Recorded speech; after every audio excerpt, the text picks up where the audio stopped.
Paul McCartney, the man needs no introduction, staple of music and one of its cornerstones as part of the Beatles. He nevertheless tried his hand at acting too, with, well, not as much success. Following the Beatles films of the 60s, he picked up acting again, releasing Give My Regards to Broad Street, featuring music old and new with friends old and new. But there's no way, right? Not this time. We've seen strange adaptations of things in this series, but there's no actual way that of course they made a game based on Give My Regards to Broad Street. Alright then, I suppose we have no choice but to once again delve into the weird world of licensed games and give our regards to whatever this is. And maybe we'll take a look at another Beatles-based game too. Good morning. Here are your appointments for the day. Give My Regards to Broad Street came about because Paul McCartney wanted to do a movie. That's about it. But remember, this is Paul McCartney we're talking about.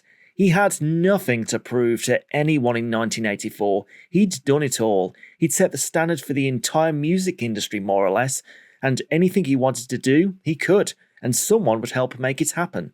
He's one of the most prolific and successful songwriters of all time, although, I'll be honest, I've never had much motivation to listen to his music, and I don't know if I can attribute the title of great songwriter to someone who wrote Wonderful Christmas Time, one of the worst songs I have ever heard.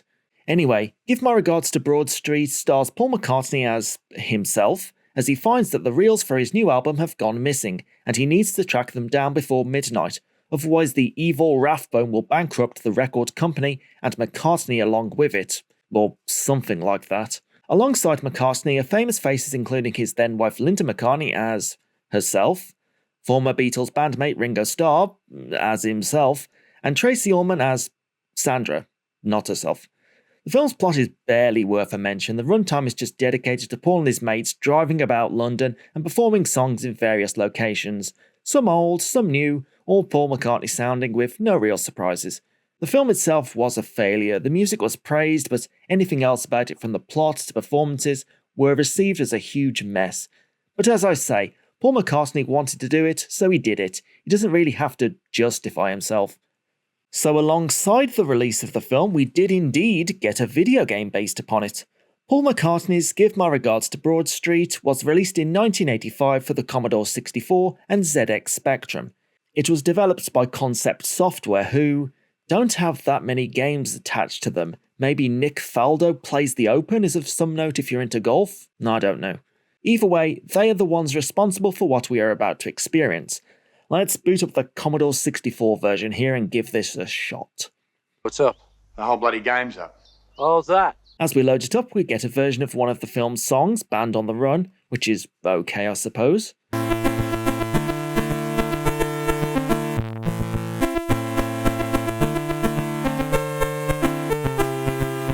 Now, the story of the game sets it directly after the events of the film. The master tape of the album has been recovered, but the lead single is missing.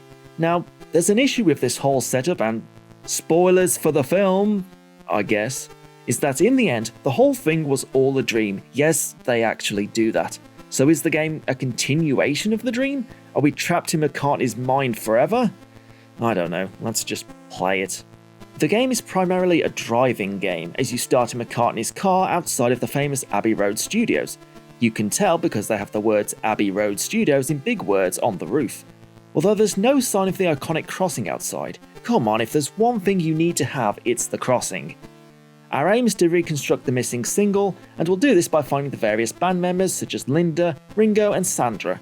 The trouble is that they are spending the day riding around the London Underground for some reason, and we'll have to try and catch them at the various stations across London as we drive around the city and attempt to intercept them. When I say drive around London, I mean the whole damn city.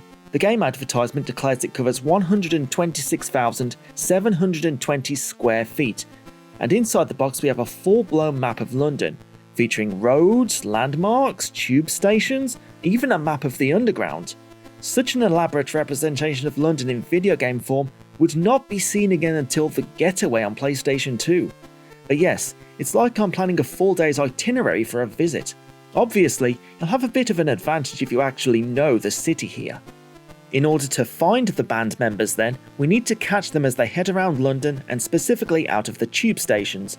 But the question is, how do we know where they will be? The answer to this is twofold. We can use the car's onboard computer, just like in the film, to tell us what tube station various characters are going to be at as time progresses. In conjunction with that, the game's manual gives us an outline of the different people and their habits, such as where they like to hang out and where they live. You'll have to use this information to anticipate where they will be, and drive there to meet them in time. For example, Sandra's description says that she lives in Elephant and Castle, and that she always goes home to watch Coronation Street. Knowing that, we can conclude that she will come out of the Elephant and Castle tube station around 7:30 PM, when Corrie starts. Yes, this is the nature of the game. It is intensely cryptic, and basically requires you to follow your friends' every move, learn their entire day, and plan how to intercept them as they go about their business. That's a bit weird, Paul. Given the scale of the map too, this means you can't just drive around aimlessly hoping you'll find someone close to you. You need to be planning your moves ahead. Well, there is a way, but we'll come back to that. Even though it is London, the streets are empty and there's barely any cars driving about. The ones that do show up will carelessly drive in the middle of the road, and if you crash into them, you'll be teleported back to Abbey Road Studios, which can waylay your well thought out plans. When you're near a tube station, you can press the fire button on the joystick to park outside. Here, Paul will walk up and down waiting for someone to arrive, but wait too long and a parking warden will start making their way menacingly towards you. You can press the fire button to make Paul walk back slowly to his vehicle, no rush mate, but if the warden gets there before you, you'll get a ticket and forced back to Abbey Road Studios. All of this, however, can be circumvented by simply waiting outside of the station and only going in when you need to. In fact, this is what you're supposed to do, as the band won't appear if you're waiting outside. In my experience, you have to park up when the character's portrait is on the computer screen, and given that their portrait can be only on the screen for a few seconds, you have to be very precise. But again, most of the clues don't really lend themselves to giving you this level of precision. I just feel like, overall, the game just can't be played in the way it's intended to. Okay, so if you do manage to hunt your targets down, they will give you a part of the melody for the song consisting of 1 or 2 notes. You'll need 10 notes in total, which means you only need to track down 6 of the 7 people. With the time ticking, you will need to find them all quickly. Otherwise, if you make it to midnight, Paul will be reduced to busking on the street outside of a tube station. If you do manage to get the full melody, you have to head back to Abbey Road Studios and take part in the final part of the game, mixing the single, which, by the way, you might notice is the song No More Lonely Nights.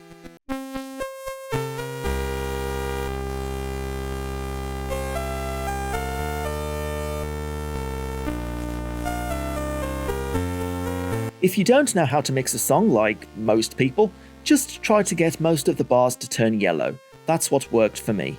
And you're allocated bonus points based on how you did. It should also be mentioned that you can actually fail this and get the game over screen of Paul busking, so the pressure is on for this minigame that is never properly explained. Now, I said earlier that the way you are supposed to play this game by deciphering clues and tracking down your people is extremely cryptic and vague, and trying to work your way around London by referring to a map means you'll struggle to get anywhere in time. However, there's a little aspect of the game mechanic that makes the game trivial.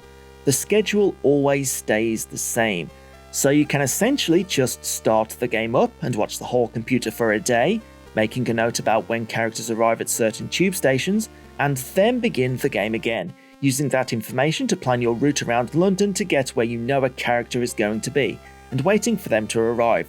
It essentially trivializes the game to be sure, but also might be the only way you'll make any progress. The ZX Spectrum version of the game is just a lower spec conversion with a smaller screen and no in-game music, although the schedules for the characters seems to be a little different in my experience. Paul McCartney's Give My Regards to Broad Street, even by the standards of licensed games we've looked at in this series, is such an odd choice to adapt into a video game. Let's start with the positives, I guess. It is a unique game, engaging players with using real-world knowledge to develop a strategy to navigate London, which itself is accurately represented in terms of the roads, its layout, and the underground stations. It also does have some music from the film. The bad is just about everything else. Playing the game is aimless if you don't take the time to decipher the clues, as well as consult a map every few seconds to try and work out which way to go. The parking mechanic and avoiding tickets is almost pointless, as you can just wait outside the station and avoid it with no consequence. The controls for the car are not great, and it's easy to knock into walls and get stuck. The graphics are very basic. The entirety of London and its varied historical architecture are reduced to different coloured squares, and to bring it up again, they couldn't even give us the crossroads at Abbey Road, the one place that is distinguishable with big letters on the roof. The only graphical features of note is that on some of the London tube station screens, you can see London landmarks in the background. One such example is at the Westminster station, where you can see Big Ben in the skyline. Yes, I know Big Ben is the name of the bell, and it's actually called the Elizabeth Tower, just go with it. Other than that, yeah, it's all pretty basic graphic-wise, but in the game's defense, the game does have the whole of London to drive around, so it would have to be rendered somewhat simply to fit on the tape. Overall, it's certainly an ambitious game that dares to do something different and create a large replica of London, but it just doesn't come together gameplay-wise, and there's no incentive to play the game the way it wants you to. Now, that's the end of that one, but you may be wondering, are there any other Beatles-adjacent games out there? Well, say no more, friends, because there was, in the same year no less. Beatle Quest was released in 1985 for Commodore 64 and ZX Spectrum again by Gary Marsh of No. 9 Software. It is a text adventure that is driven by Beatles lyrics as you encounter yellow submarines, a girl named Lucy who will give you diamonds, and so on. It's a fairly difficult adventure, and I would say near impossible if you don't know those Beatles lyrics, as they drive a lot of the game's puzzles. Gary Marsh did acquire permission from ATV to use the Beatles lyrics as a basis for the game, but on the other hand, he did get a letter from Ringo Starr's solicitors telling him to essentially stop distributing the game. A good effort to incorporate all of those lyrics, but the game is virtually incomprehensible without that knowledge. Simon Marsh, no relation, in his review for Computer and Video Games magazine, gave the game a 0 out of 10, solely based on the depiction of taking drugs that is featured in the game, while other reviews overlooked it and gave it more middling to positive scores. The only other Beatles-related game is the Beatles Rock Band, which, that one's self-explanatory, isn't it?